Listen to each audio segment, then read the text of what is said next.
আসসালামু আলাইকুম, আমি রায়হান। ফটোশপ টিউটোরিয়ালে আপনাকে স্বাগতম। এ পর্বে কথা বলবো ফ্রি ট্রান্সফর্ম নিয়ে।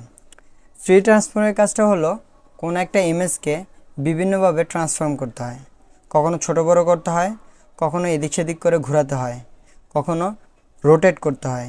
তো এই কাজগুলো হলো ট্রান্সফর্মের কাজ। তো ফটোশপে আমরা ট্রান্সফর্মটা কোথায় পাবো? এডিট অপশনে গিয়ে এখানে আমরা ফ্রি ট্রান্সফর্ম নামে একটা অপশন পাবো। এটা এখন লক করা আছে। এটা শর্টকাট হলো Ctrl+T। এটা তখনই কাজ করবে যখন আপনার যে ইমেজটা নিয়েছেন এই ইমেজের যে লেয়ারটা আছে লেয়ারে যখন লক করা থাকবে তখন এটা কাজ করবে না। এটাকে যখন আপনি আনলক করে দিবেন তখন ফ্রি ট্রান্সফর্মটা কাজ করবে। আর এর শর্টকাট হলো Ctrl+T। এখন আমরা এই ফ্রি ট্রান্সফর্মের বেশ কিছু কাজ আমরা দেখব। এটা রাইট বাটন ক্লিক করে আমরা যদি একটু ছোট করে নিই, রাইট বাটন ক্লিক করে এখানে আমরা বেশ কিছু অপশন আমরা দেখতে পাবো। প্রথমে আছে স্কেল। স্কেলের কাজ হচ্ছে কোনো একটা ইমেজকে কর্নার থেকে ধরে এটাকে ছোট কিংবা বড় করা যাবে, বা অল্টার প্রেস করলে এটা ছোট বড় হবে একদম সেন্টার থেকে। এটা সেন্টার থেকে পজিশন নিয়ে এটা ছোট কিংবা বড় হবে। এবং আমি যদি শিফট প্রেস করে ধরি সেক্ষেত্রে আমরা দেখব এটা যে কোনোভাবেই ট্রান্সফর্ম হচ্ছে। যেমন এদিকে আমরা চ্যাপটা করতেছি বা সাইডে চ্যাপটা করে ফেলতেছি বা উল্টো করে ফেলতেছি, এভাবে করে শিফট প্রেস করে এটাকে আমরা ট্রান্সফর্ম করতে পারবো। এখন পরবর্তী অপশন দেখব, এখানে আছে রোটেট। রোটেট হলো আমার ইমেজটাকে আমি ঘোরাতে পারবো। এখানে যদি আমি ক্লিক করি সেক্ষেত্রে আমরা দেখব একটা চিহ্ন চলে আসে রোটেট করার জন্য। এটা আমি এখানে ক্লিক করে এভাবে আমি যদি রোটেট করি এটা 1 ডিগ্রি করে রোটেট হচ্ছে বা ঘুরতেছে। এটা যদি উল্টোভাবে করি তাহলে 1 ডিগ্রি মাইনাস করে ঘুরতেছে। এখন যদি আমার 15 ডিগ্রি পর পর এটাকে ঘোরাতে হয় সেক্ষেত্রে আমরা শিফট প্রেস করে যদি আমরা মাউস ড্র্যাগ করি সেক্ষেত্রে এটা 15 ডিগ্রি পর পর রোটেট হবে।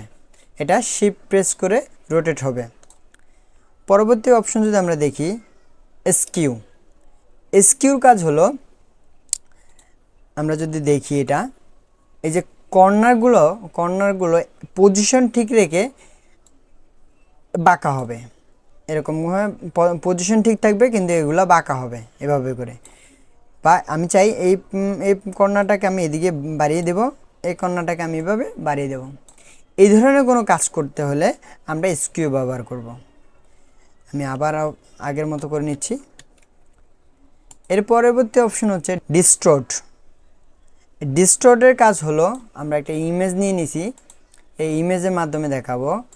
আমরা এই ডিস্টর্ট দিয়ে এইখানে এই জায়গায় আমরা এটাকে সেট করব। সেক্ষেত্রে আমরা রাইট বাটন ক্লিক করে আমরা এটা ইমেজটাকে একটু ছোট করে নেই।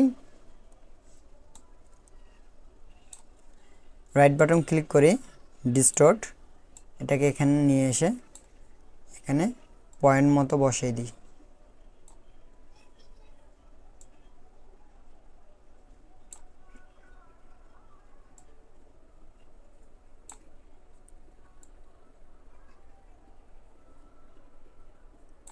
এখন যদি আমরা ইন্টারপ্রেস করি সেক্ষেত্রে দেখব খুব সুন্দরভাবে এটা এখানে সেট হয়ে গেল।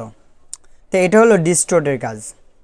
এর পরবর্তী অপশনটা যদি আমরা দেখি, এটাকে আমরা একটু ছোট করে নেই। পরবর্তী অপশন যদি আমি দেখি পার্সপেক্টিভ। পার্সপেক্টিভের কাজ হলো, আমরা এই কর্নার থেকে যদি আমরা পার্সপেক্টিভে কাজ করতে যাই দেখব বিপরীতমুখী আরেকটা কর্নার একই সাথে পজিশন ঠিক রেখে আমি যেভাবে মুভ করতেছি সেভাবে মুভ হচ্ছে। আবার যদি আমি এদিকে বাড়াতে যাই একই সাথে বাড়তেছে। এটা হলো পার্সপেক্টিভের কাজ। এরপরে অপশন যদি আমি দেখি র্যাপ। র্যাপ বলতে আমরা এখানে কিছু কার্ভ দেখতে পাবো। এখানে আমি একটু মুভ করি, এখানে কিছু কার্ভ দেখতে পাবো। এভাবে করে আপনি র্যাপ করতে পারবেন। আপনার ইচ্ছা মতো আপনি এখানে এভাবে করে র্যাপ করতে পারবেন। এই কার্ভগুলোকে আপনি ইচ্ছা মতো ট্রান্সফর্ম করতে পারবেন। এটা হলো র্যাপের কাজ। ওকে, আমি আন্ডু করে নিচ্ছি। এর পরবর্তী অপশন হলো রোটেট 180 ডিগ্রি, আমরা 180 ডিগ্রি যদি দেই সেক্ষেত্রে দেখবো এটা 180 ডিগ্রি রোটেট হয়ে গেছে। এরপর আবার যদি দেই 90 ডিগ্রি ক্লকওয়াইজ, এটা ঘড়ির মতো 90 ডিগ্রি করে রোটেট হবে। আর এখানে যদি দেই রোটেট কাউন্টার ক্লকওয়াইজ, এটাও 90 ডিগ্রি করে রোটেট হবে।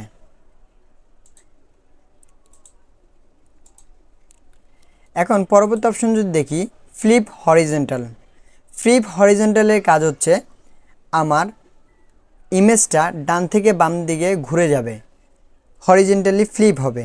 যদি এখানে ক্লিক করে এটা এদিক থেকে এদিকে ঘুরে গেছে। আবার অপশন যদি দেখি ফ্লিপ ভার্টিক্যাল, এটা উল্টোভাবে ফ্লিপ হবে বা উল্টোভাবে ঘুরে যাবে। সেক্ষেত্রে ফ্লিপ ভার্টিক্যাল যদি আমরা ক্লিক করি সেক্ষেত্রে দেখব ইমেজটা উল্টোভাবে ঘুরে গেছে। আবার যদি আমি ফ্লিপ ভার্টিক্যাল দিই আবার ঠিক হয়ে যাচ্ছে। তো এই হলো ফ্রি ট্রান্সফর্মের কাজ। আমরা চাইলে আমাদের ইচ্ছে মতো ফ্রি ট্রান্সফর্মটা করে নিতে পারবো। তো এই ছিল ফ্রি ট্রান্সফর্মের কাজ। আশা করি বুঝতে পারছেন। যদি না বুঝে থাকেন ভিডিওটি আরেকবার দেখে নেবেন। ধন্যবাদ।